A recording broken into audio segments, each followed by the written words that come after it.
Are joining us via video. Well, bless you. And you'll note that the fabulous Clarice Connelly, our frequent guest co-host, is both here today, but she's setting up something in the back. She's setting up a beautiful display, so she'll be with us in a moment. I want you to know all about her. She'll join us in a moment, but I also want you to know that today's show, magnificent. We're going to talk to a couple of guys who are approaching business and organizational consulting from very different perspectives. They're authors. They've got a lot to say about leadership, about organizations, about management, and change.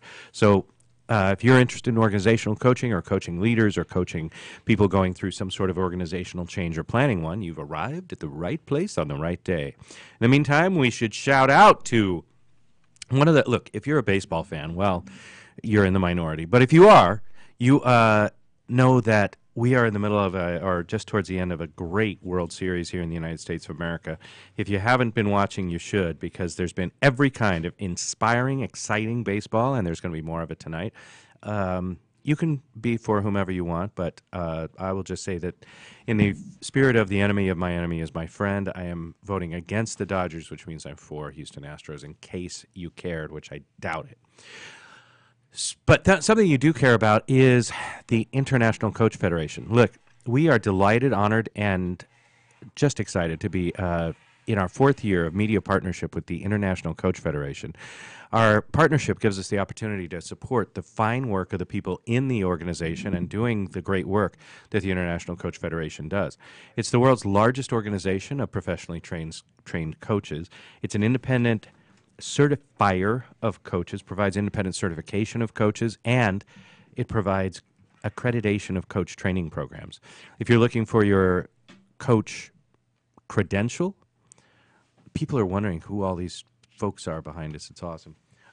If you're interested in a coaching credential, if you're interested in getting more resources for yourself, if you're interested in the largest trove of available research on coaching, if you're interested in just getting benefits and getting together with coaches in your local area, any of those things would be an excellent reason to go to coachfederation.org. That's coachfederation.org, and check out the ICF website, which is just chock-a-block with all kinds of information. You can watch videos on there and get CCEUs. You can find out about training programs, accreditation, or just get information about what's happening in coaching, as well as learn a lot. Check it out, coachfederation.org, or follow them on Twitter at ICFHQ. That's at ICFHQ on Twitter. All right, the great and powerful Clarice is settling in here. Clarice, what would you like people to know about you? Yeah. Well, I am a women's empowerment coach, and I am supporting women in really just learning how to love themselves and how to put themselves back on their priority list, and really to get clear on what it is that they want in life and the things that are in their way of having that. And you can find me on an amazing website called empoweringwomen.coach. Nice. You sound very relaxed. Yeah. Very grounded. Meditated this morning. Connected with the greatness that we are all a part of. No, it's good because we need your counterpoint. You know, it's going to be a bunch of middle-aged guys talking today, right, about organizations, yes, which is probably not anything the world needs now that I think about it. But that's what I'm here for. Organizations and leadership, yeah. So thanks for being here. Again, Clarice is our in-studio guest co-host today, and you can find her again at empoweringwomen, plural, .coach. Yeah. All right. We want to shout out to our longtime sponsor of this program, which is Accomplishment Coaching, but we can do that at the beginning of the next segment. This segment, let's get to our first guest. He's an extraordinary man and an author. Okay, we're not going to get to our first guest. We could do a shout out with AC. Yeah, let's talk about that. I feel like we're doing the impression now of the people who spoof NPR on Saturday Night Live. Like, yeah, let's do that. Okay, let's do that. Why not that? That sounds great. Sweaty balls, yeah. I'm excited. All right. AC, Accomplishment Coaching? Accomplishment Coaching. Yeah, the longest sponsor of this program that we have is Accomplishment Coaching, and we're delighted, not just because they send us their money, but also because it's the world's finest coach training program, and that's not hyperbolic. That's not advertising copy. That's actually the design of the program. It's designed to give you more hours, more information, more didactic learning, more actual experience coaching, and more being coached than any other program. In addition, it provides coaching of real-life human beings from the outside world, not just coach your neighbor or go home and find somebody to coach your friend and stuff like that. You're actually practicing on real people. You're getting more coaching than any other program in the world.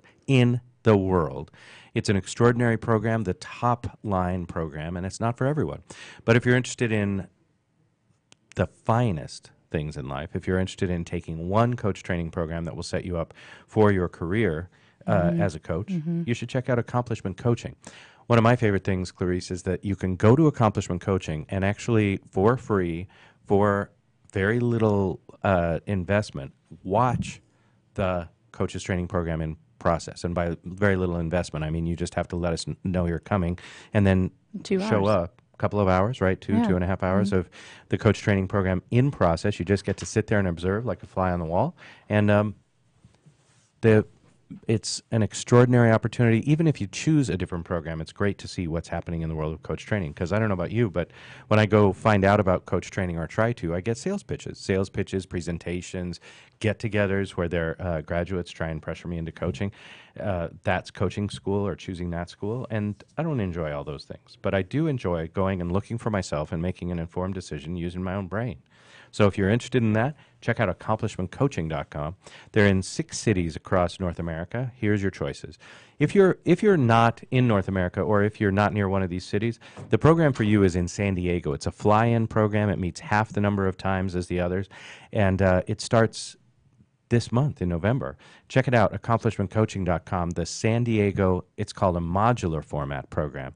So they do the program in San Diego, also in Seattle, Washington, Victoria, BC, which is gorgeous, the Windy City, Chicago, Illinois, New York City, the Big Apple, and our nation's capital. And where do we need coaching more than our nation's capital in Washington, D.C.? Yeah, that's a very, very good point. Man, especially now, granted, a lot of those folks are going to be in jail soon, but still, there's enough people to coach that.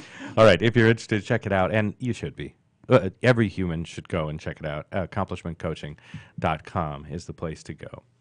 All right. Well, hey, listen, people, if you make a plan, if you are confirmed as a guest on a podcast, I recommend that you show up and be where you say you're going to be. Because here's what's going to happen. This guy is not only going to not be with us today, but are we ever going to book him again? I don't think so. Right?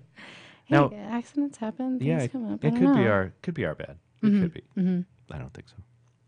All right, so we're not going to talk to him. Do we want to see if our second guest is available? We certainly can. Maybe I'll step up for that. Why don't we talk about you and the work that you're doing, or do you need to focus on something else right now? I can talk about both. I am really excited. You know, you think you're doing both, but not really. We can tell. Okay, I'm just going to... power text. Done. Nice. That's the when you have advantage of being a millennial. Second guest on speed dial, you know, you can just throw it in a text and be like, "Hey, what are you doing? You wanna come on early?" Nice. So me, yeah, I'm really excited. I'm working with empowering women, and for me, it's really amazing because I live in an empowerment house with women who are mindful. What does that mean? An empowerment house. So it's women who've been through a lot of trauma.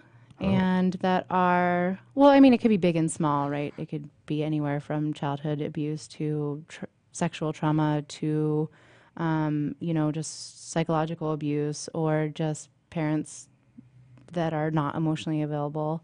And so with healing themselves through kind of creating a higher power, whether it's spirituality as the universe, or maybe it's God, or maybe it's Wicca, or Mother Earth, or whatever it is, right? It's like really getting a divine connection to something bigger. So you can kind of realize that, like, while the stories feel real and they're intense and they did happen, you can kind of surrender or really turn that over to someone else or something else or whatever it is that you need to kind of pull you through it. Can I ask you some challenge questions? Yes, please. That? So one thing is, it sounds like it could be incredibly healing, maybe emotionally healing, but also like in a spiritual sense, really ground you in connection to all of it, whatever that all of it is for people.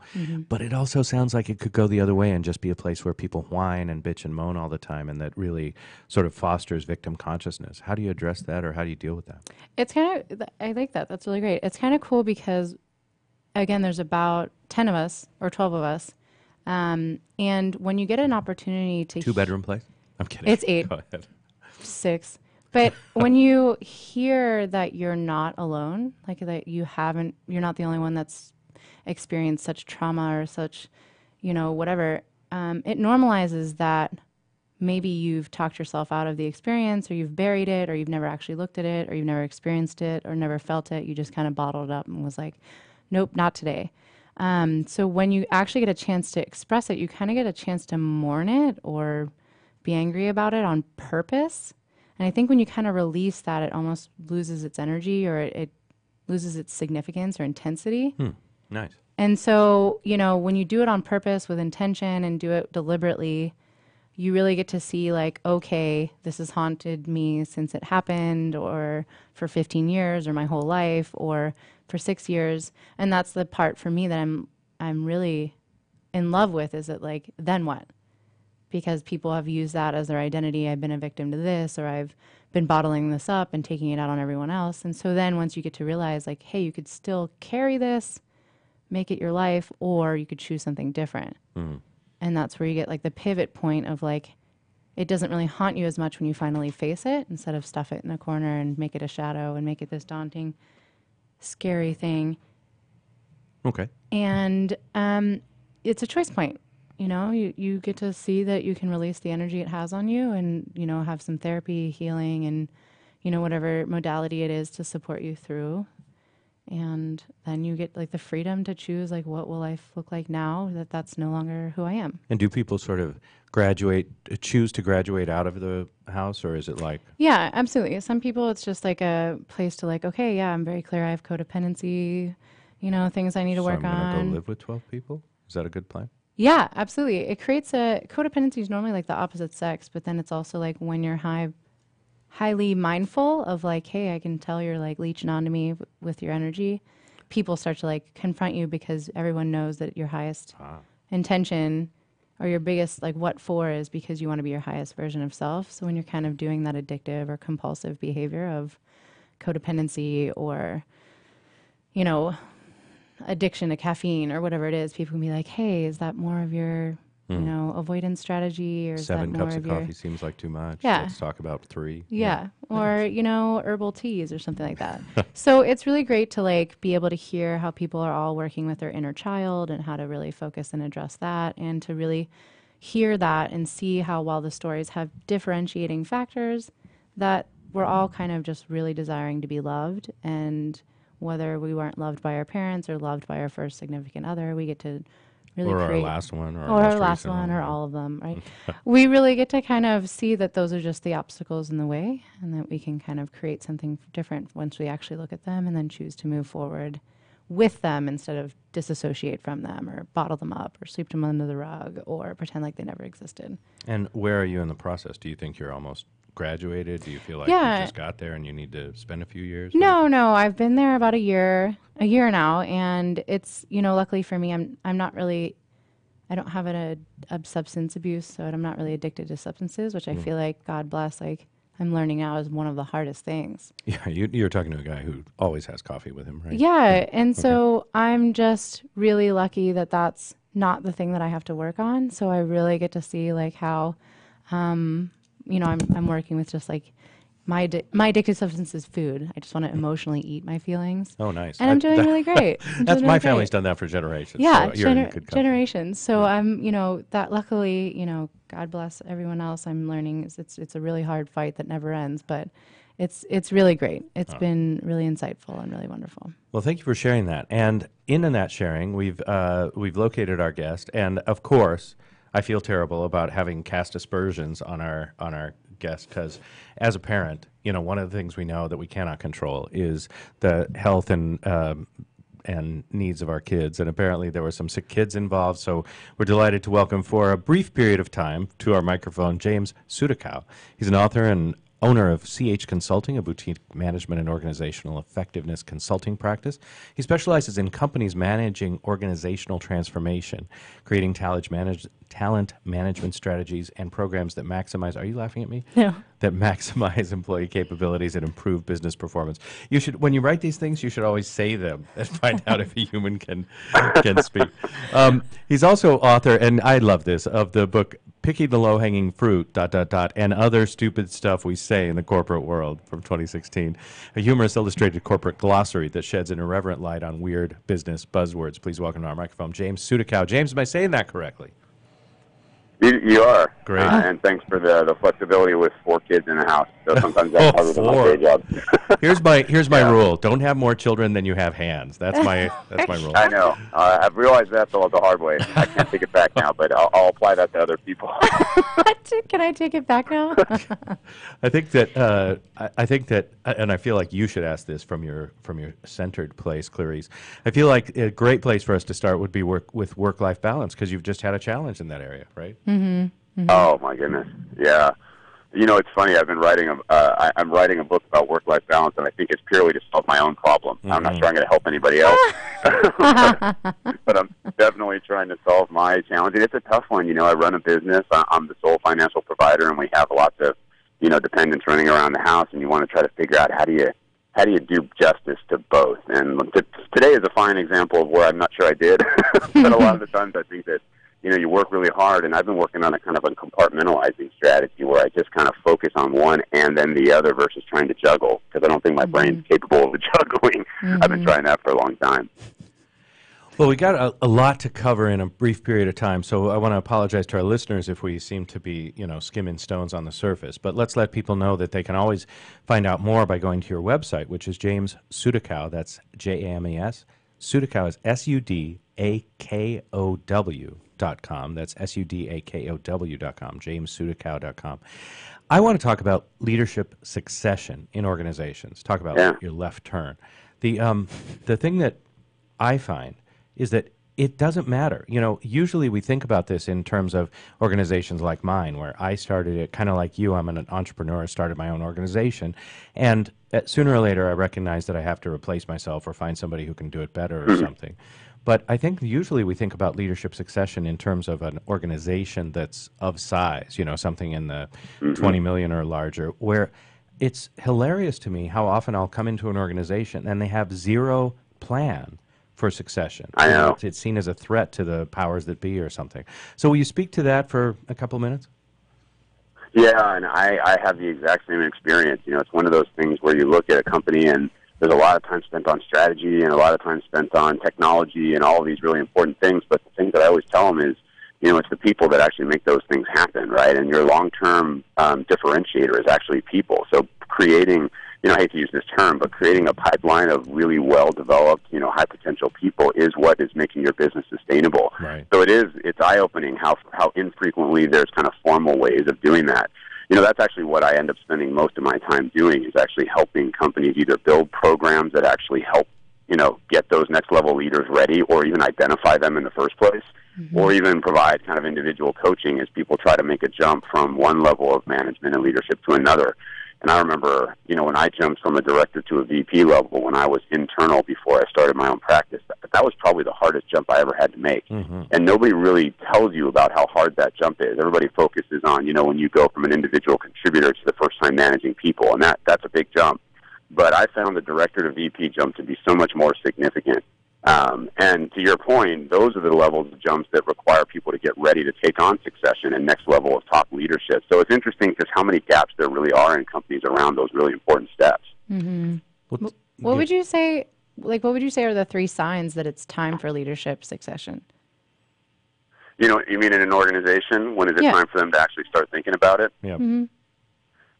Yeah, so I would say, I don't even know if there are indicators other than it should be kind of part of your formal practice. And one of the things that I always tell people is, look, every year we get together and we talk strategy. Every year we get together and we talk budget. Why not every year talk succession? Why shouldn't we be talking about our people every year, right? Because the reality is, let's say we've done a great job identifying future leaders. Most of the time, they're not quite ready or may have quite a road to go before they're going to be ready for that taking on the helm.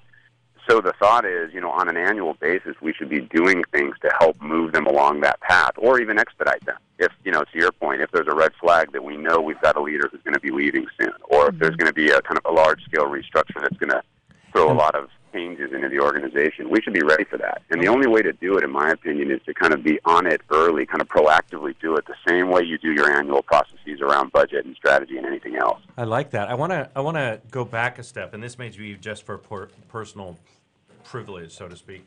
The thing that I get is how do we tell leaders that it's time for them to look at their own succession, or said a different way? I'm at the top of my organizational chart, right? And some days I definitely have the fire and the spunk that I once had, but most of the time, no. So when is it time for somebody to come to me and say, we need a new position called old guy sitting in the corner for you? Yeah. And people love that title. They love taking that job. Well, one of the things that I tell people is, we start this conversation of legacy, because anybody that's in a top leadership role or anyone that's built something, there's enough in them that it's not about the here and now. Most people want to have some sort of legacy of what they did and what they built. And that's when I usually start that conversation, which is, what's the legacy you want to leave, and how do you want to leave it? And how do you want to make sure that what you built is sustainable beyond you? And that's the conversation point that actually usually starts to trigger, I don't want to do this forever. Or, to your point, I don't want to be the old guy who moved into the corner box. But I certainly don't know if I have the energy to keep doing what I did, which then leads usually to pretty interesting conversations about, well, then let's tap the organization. How do we structure this so that your legacy continues and you don't necessarily have to be as operational? You don't have to be as involved. You can kind of play more of a coaching and a mentoring role. And sometimes I've found that as people move into that level of I've done this for a very long time, they start to more and more enjoy and feel that their value comes from actually mentoring others, right? And that's where you can start to make that shift towards, hey, let's move this other person or these other people into more kind of front-line leadership roles, and you play a role behind the scenes or moving towards that to really help coach and mentor them. It's really great. Thanks for highlighting that, because I think it's super important, not just for me, but anybody that works for me knows that me too. Clarice, I know you were interested in the book, right? The picking the low-hanging fruit and other stupid stuff we say in the corporate I know. world. I love this title so much. So what can we expect in the book? What is it about? Tell me. Share. Yeah, so I'm ready. So for me, I've grown up in the corporate world, and actually I started my career working for, Deloitte Consulting, one of the biggest consulting practices that there is. And, consultants are notorious for having their own language, and we were no different. But I've always kind of had a little bit of a being out in left field perspective on the business world, which I think has been nice. And so I just remember hearing this being inundated with all of these words that I'd never heard before when I was doing my thing in college and hanging out with my friends. And it was funny to me. And I said, well, why do we even talk this way? This is so bizarre. And so, me being me, instead of, trying to learn how to use those terms, I actually started keeping a running log of every time I heard somebody say it and how many times I heard them say it. So, and then the list got super long. And I just remember when I got promoted to a manager there, that usually meant you were on a pretty good track, and, ultimately maybe you'd get to be a partner, and you got moved into an office and you got like a whiteboard, and that was really cool. And so I decided I was going to use my whiteboard just to write down all the terms that, I was going to put my foot down. And I was going to say, nobody's allowed to use these terms, at least in my office. I can't control the whole company, but I'm going to control my office. Yeah. And, I failed miserably, of course. But everybody actually found it really funny. And I found people coming in and writing new words on when I was out on business trips. So it kind of became this thing. And then I just said, why not turn it into a book? It's entertaining, but maybe it'll have a slight impact on people using them a little less frequently. Mm-hmm. All right. So give us a couple right now, things that we're probably saying, may have said today, that we should just stop, that people should just everywhere. If you could wave your magic wand, you'd have us stop saying. Well, I think the ones I want people to stop is I hate pinging. I don't like it when we ping each other. That one drives me nuts. I think developing a deck. I'm not sure where that even came from. And so we do a lot of PowerPoint presentations, as you probably do too, and everybody talks about they're building a deck. There's straw men that we build. There's paradigm shifts. There's deep dives. All of these things. And I think my all-time favorite, the one that I would love to stop, is baking people into the process. I'm not sure you guys ever use that one or not. I really use paradigm shifts, and I totally use dig deep. We'll do a deep dive into that later. Deep dive. Yeah, it's funny. Yeah. Send me your deck has been one of my things later. Yeah. All right. Well, our time has flown by. We're delighted to be with you, and thank you so much for being with us, especially with all the circumstances and sickness that you woke up to this morning. Okay. Yeah. How about a parting thought or a parting shot? If you could say something to 50,000 coaches listening, what would you have us know today, or take on, or maybe stop doing today?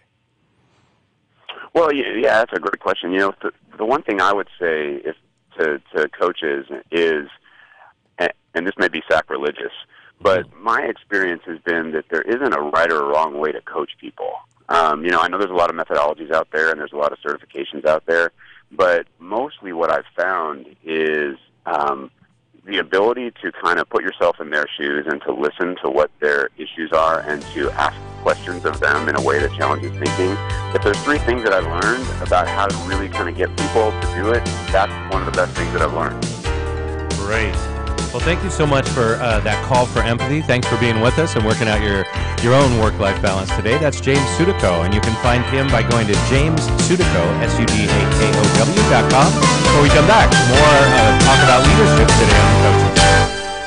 Tired of presentations with no impact, no inspiration, and no traction? Do dull speakers have you and your team disengaged and distracted by smartphones? Christopher McAuliffe brings energy, insights, and 2 decades of experience, delivered with punch, humor, and heart. Your team will leave energized, uplifted, and with a sense of purpose. Visit ChristopherMcAuliffe.com to bring some heat to your next speaking engagement. McAuliffe. ChristopherMcAuliffe.com.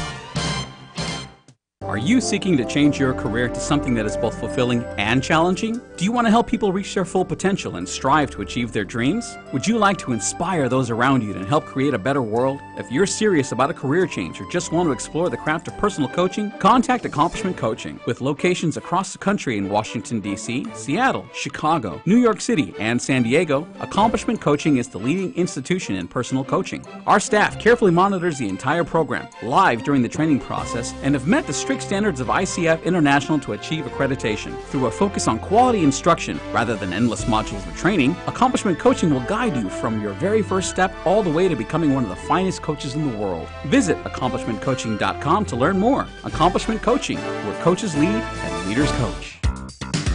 Christopher McAuliffe is your source for the latest in the world of personal coaching. Whether it be speaking with such luminaries as Deepak Chopra or getting the newest techniques and innovation, the Coaching Show is always on the cutting edge of what's happening now. Gotham Books presents Marriage Rules by Harriet Lerner. The book Martha Beck calls required reading for anyone hoping to interact successfully with any other human, not just for those in romantic relationships. Get your copy wherever books and ebooks are sold, and visit harrietlerner.com to learn how to change your marriage today.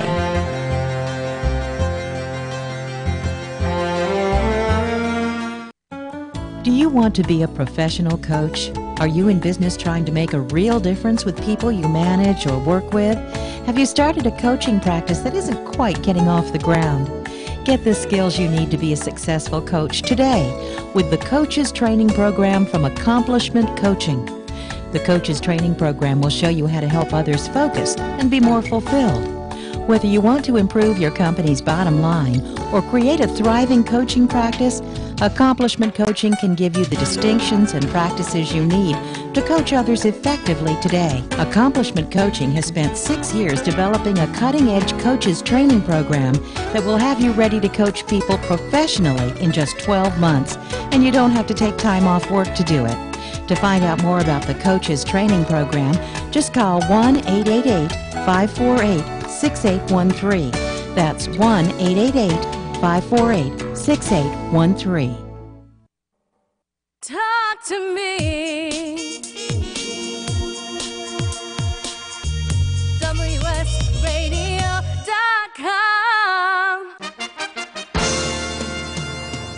Accomplishment Coaching is proud to present the following fine programming. Accomplishment Coaching, where coaches lead and leaders coach. AccomplishmentCoaching.com. Welcome back to the Coaching Show with your host, Master Certified Coach Christopher McAuliffe. Well, sometimes you get to work with people and then they do big things, and then you're excited because somebody that you know, not only did they do well, but they're giving their gifts to the planet, they're making a difference in the world, and they're living their purpose. Such is true about our next guest. Mike Shereck is an extraordinary guy that I've known for a few years. He'll tell us how many years. I can't remember exactly because, you know, I'm an old guy. He is irreverent to the extreme. He is a leader, a thought leader, a coach, a barrier breaker, and a guy from Berwyn, Illinois. Berwyn is a suburb of Chicago, and he's written a book called Berwyn Rules, which obviously has a little double meaning there. The subtitle is Leadership Secrets of 26th Street, and I'm delighted, you know, as much as we love when our friends do well and do good, I'm delighted to welcome back to our microphone Mike Shereck. Hello, sir. Hey, man. How are you? I'm doing well.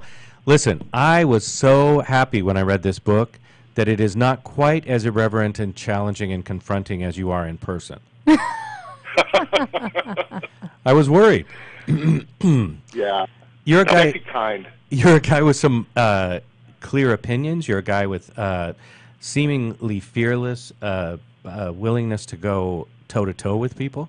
What was it that had you choose to write a book? And, you know, admittedly a book with some confrontation in it, with some strong opinions, but a book that seems more accessible to, you know, all people, including the snowflakes and the righteous and the, you know, old guard and everyone. Snowflakes. Yeah, snowflakes, yeah. The first thing to write a book is, you know, as coaches, you know, people want you to write books. And that was, I mean, if I'm going to tell the truth, that's what it was about, right? But when I started writing a book, it you know, if I was really going to say what the origin of the book was, it was actually a conversation you and I had in San Diego one day. That's so cool. Do tell. Did I say go write a frickin' book or what? No. Remember, we were. It was after a program in San Diego, and we were completing at the end of the day, and we were talking about, you know, the leadership and what was needed in leadership. And then you pulled your pencil out and you started taking notes, you know? Nice. And I thought, maybe we're onto something here, you know? And that was really kind of the genesis of it. And from there, I started putting together some notes, and then, you know, a few years later, I got a contract, and next thing you know, I had to write a book. So that's kind of how it went. But it's really about the breakdown in leadership that's occurred. Because, you know, if you look at standard leadership, it's basically been the same hierarchical, patriarchal, top-down kind of leadership model from the Roman Empire to World War II. And it just doesn't work anymore. Mm-hmm. And, you know, I've been in that inquiry for quite some time prior to meeting you, and then just through a series of events, I started noticing, you know, there's a couple different ways. And then I really noticed that these ways have been being taught to me for 55-plus years. I just wasn't paying attention. So that's kind of the story, the background of the book. What would you say is the key, like, driver of the book?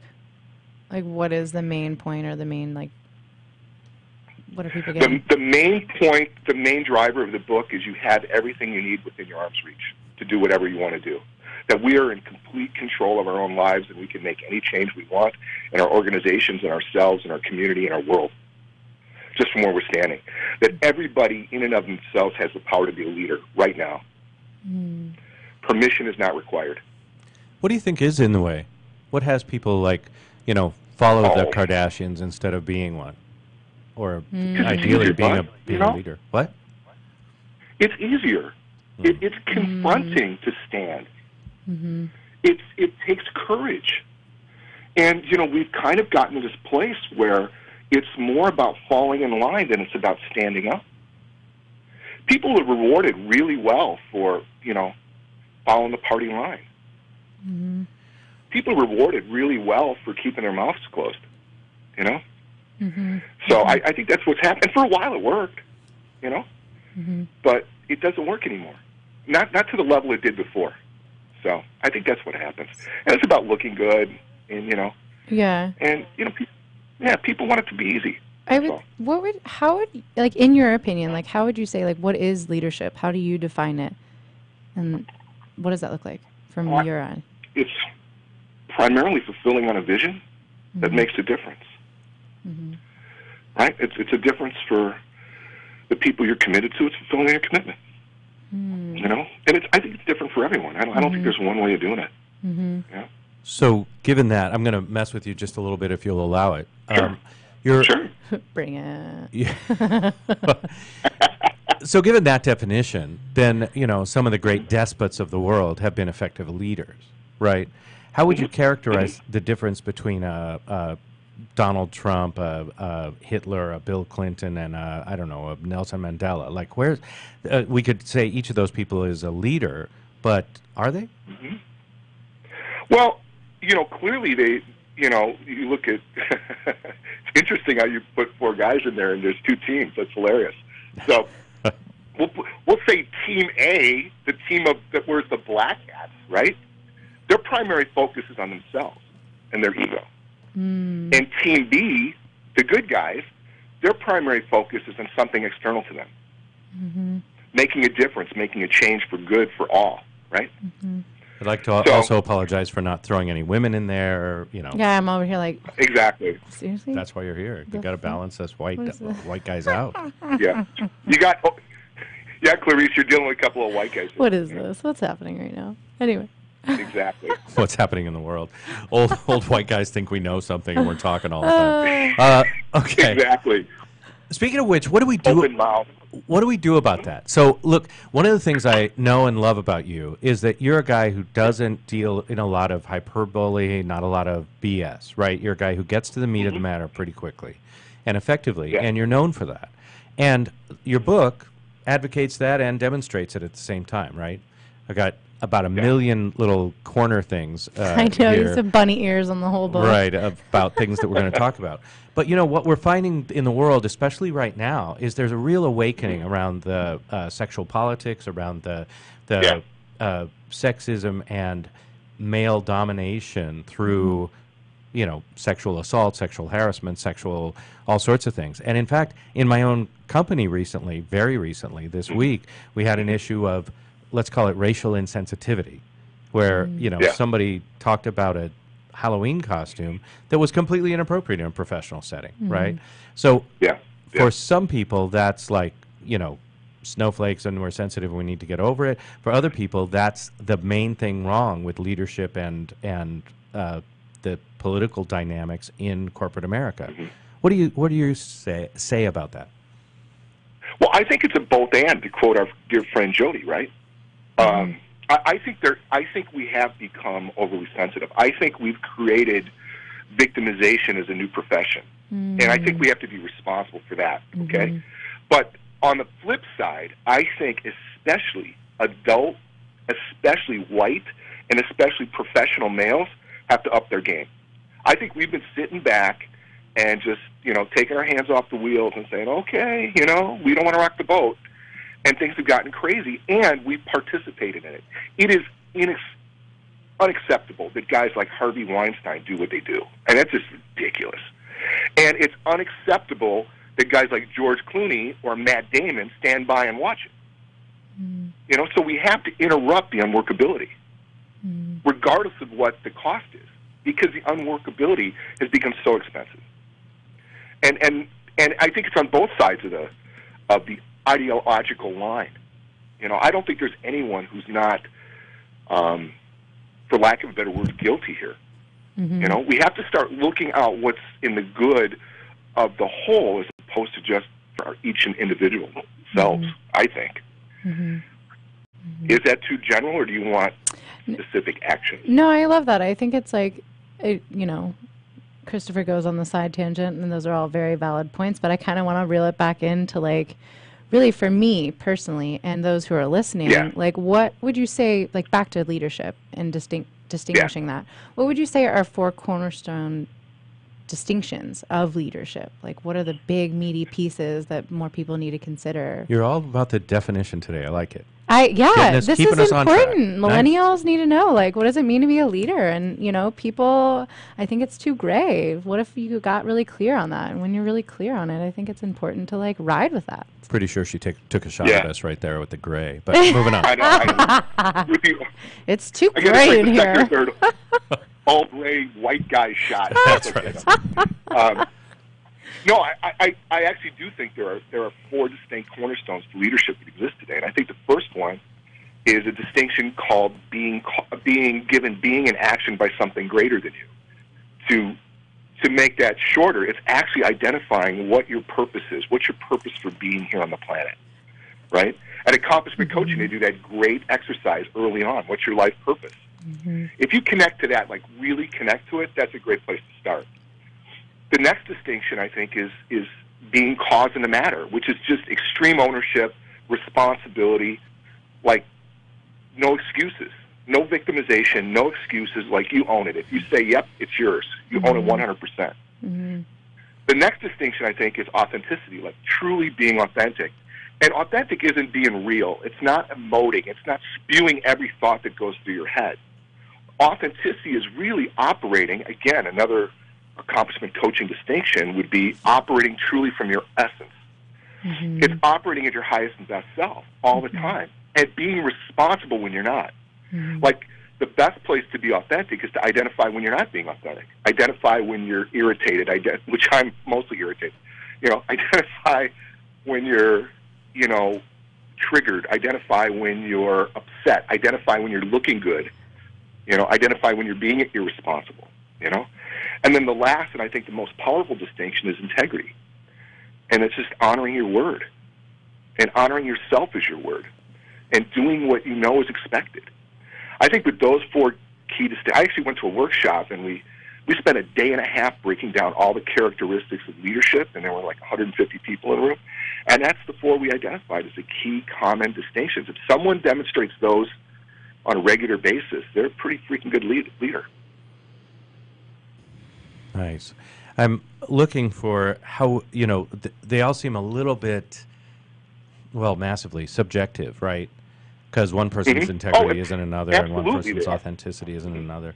What's the, when you approach leaders, when you're working with leaders and leadership, or maybe it's in the book, how do we true ourselves, what do we true ourselves to in terms of integrity, authenticity, or even being cause in the matter? Because a lot of people will say, I'm being caused in the matter by bitching about what you did.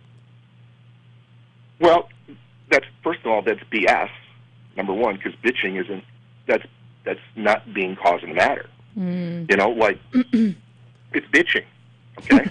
So, and we have to be careful because people will play like linguistic gymnastics with things. And so the only true thing that can true us up, and this is a tricky part of leadership, is our internal compass.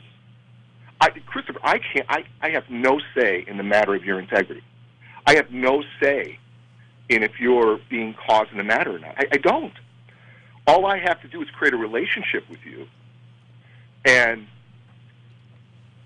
get in relationship and understand you, and all I can do is reflect and ask you questions. That's the power of coaching. Mm-hmm. That's why leaders need coaches, and that's why coaches are leaders.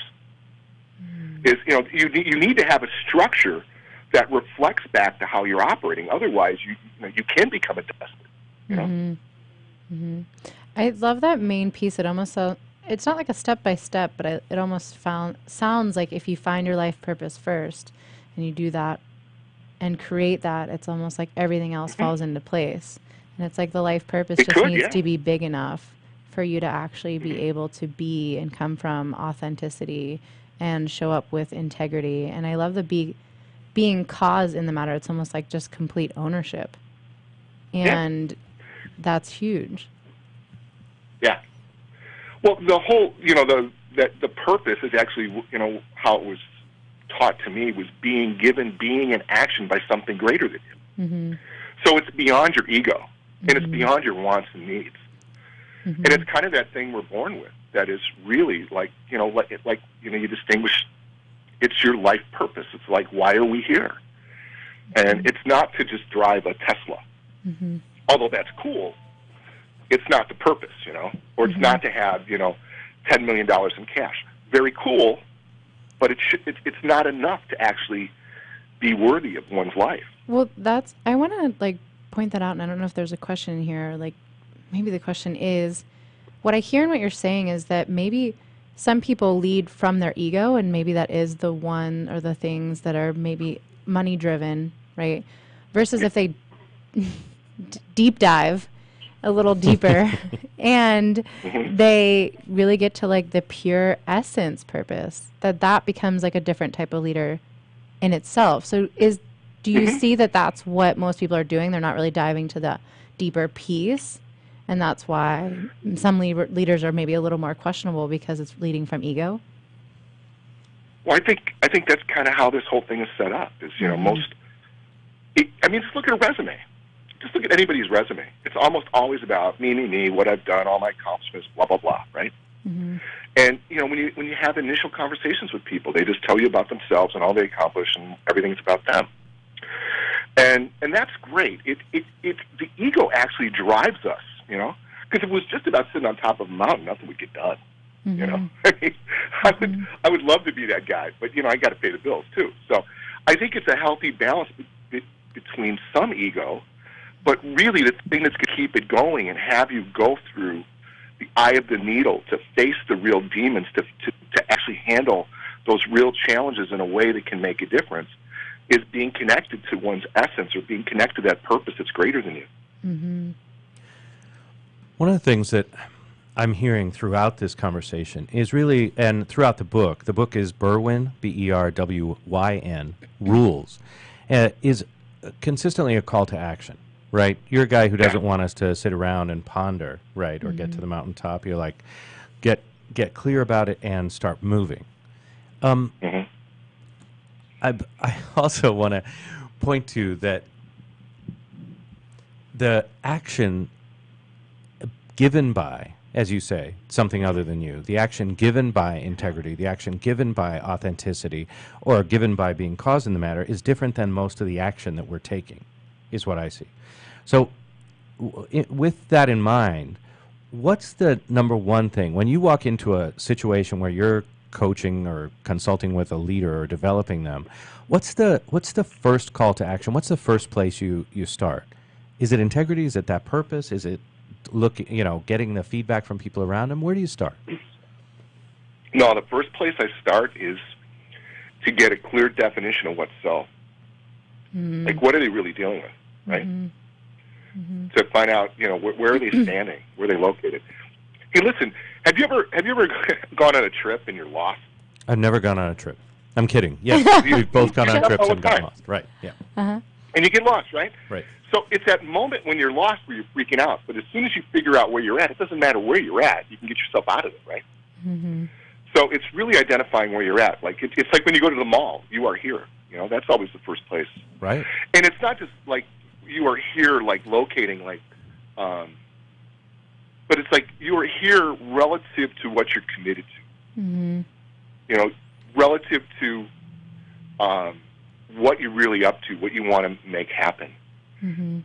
I almost never get a call from somebody that they want to start coaching because everything is great, completely knocked. Yeah. Dude, listen, my life is so working. I think I'll get a coach. I've yet to get that call. Have you? No. Yes, and it's boring. Okay, let's look at a different area. When people come to you that are coaches, right? Yeah. And you start someplace with a coach, somebody who wants to make a bigger difference, make a bigger impact, or even maybe write their book. Where do you start with them? What would you have our 50,000 or so listeners do today or this week? What call to action do you have? Well, I would really have them look like, what's behind it? What's the why behind it? Why do you want to write a book? Right? What's that message? One of the really great things I got out of this, right? Like when you started this show, you talked about I'm a guy of opinions, right? Pretty hilarious. I have a few opinions, right? Just a couple, maybe. But what I really learned by writing the book, Christopher, your opinions are worthless if no one listens to them, and your opinions are worthless if they don't land and impact and cause others to take action. Mm. So what is the action you want your opinion to generate? What is the difference you want that opinion, that idea, that thought to move? You know, it's only one more question. And what is it, the reason? What's really driving the voice? And really look there. That's what I would go. Yeah, I think that, and I don't have to be right about it. There's almost this visual that I create in the work that I'm doing, is that it's a spiral journey. And maybe you start at the top of the spiral when you show up and you're not a coach yet, or you're not really sure what you want to do, but it's like you take witness and you become like the individual who takes inventory of everything that's happening in life or hasn't happened or that you're doing. But then it's like maybe you give it a shot. Maybe you go down that spiral one rung, and then it's like maybe two, and then you get stopped again, and maybe you are the coach, and maybe you've been doing this 5 years. But it's still like the taking the inventory at that point of like, what is so? Where am I stopped? What's working? What's not? And then like what I heard you just say is like, I can't stop saying deep dive now because this guy told me not to. And then you just dive one rung deeper, and then you just start to really assess like what's underneath all of that. Like how deep is the purpose? How deep is the vision? And, you know, are you enrolling people in the vision? If it's not clear, then not likely. So I love that. That's huge. I like it. Berwyn Rules. What's the significance of Berwyn? I've read the book, obviously. I know what it is, but give us a sense of why Berwyn Rules, and then, if you're willing, the rules part. Let's talk about Berwyn and rules. Take up to 1 moment. Yeah. Take up to 1 minute to talk about that. Brief synopsis, ready to go. Yeah, exactly. Well, Berwyn is just a place I grew up, right? And it's and I grew up in an amazing town. I grew up in the 60s in just outside the great city of Chicago with, Mayor Daley. I rode my bike to the 1968 convention. Oh, my God. Yeah. Yeah. Did not get your head busted because you were too young. Got it. Well, I went during the day. Most of the head busting was going on at night. I wasn't allowed to ride my bike at night. So. But I went down to the Blackstone Hotel. I saw Eugene McCarthy walking through Grant Park. Wow.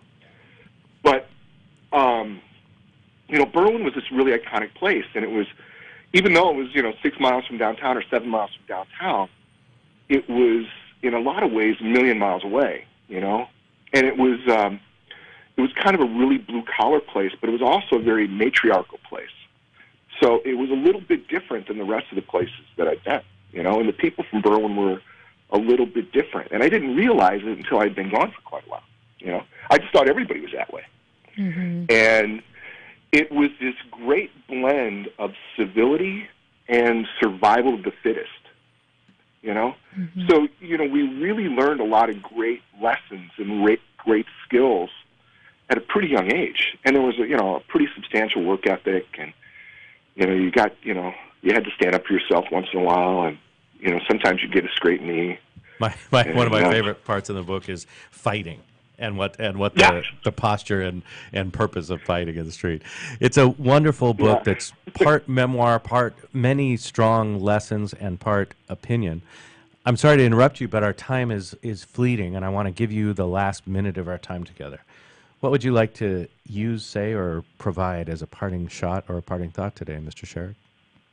Well, I just mostly I want to acknowledge you and thank you for everything you've done and contributed to me and to all the hundreds and thousands of people you've impacted in your life, Finally, this is what this minute's been for the entire time. Yeah, no. This is why I brought him here. I was like, I'm kidding. Thank you so much for the acknowledgement.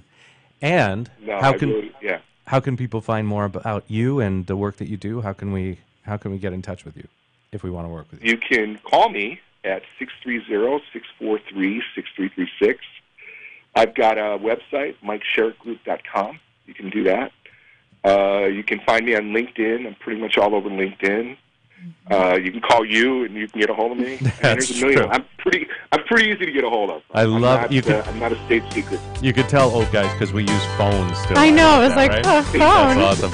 All right. The book is Berwyn Rules. The man is Mike Shereck. Go find him. Go find him on LinkedIn or just call us. We'll tell you. That's another edition. Yeah, you can get my book on Amazon. Yeah, that's right. Or wherever fine books are sold. All right. Well, that's another edition of the Coaching Show. Thank you, Clarice, EmpoweringWomen.coach. Thank you, Mike Shereck, and thank you, dear listeners. Talk to you next week. Join culinary masters and legendary winemakers for one of the largest Epicurean celebrations, the 14th annual San Diego Bay Wine and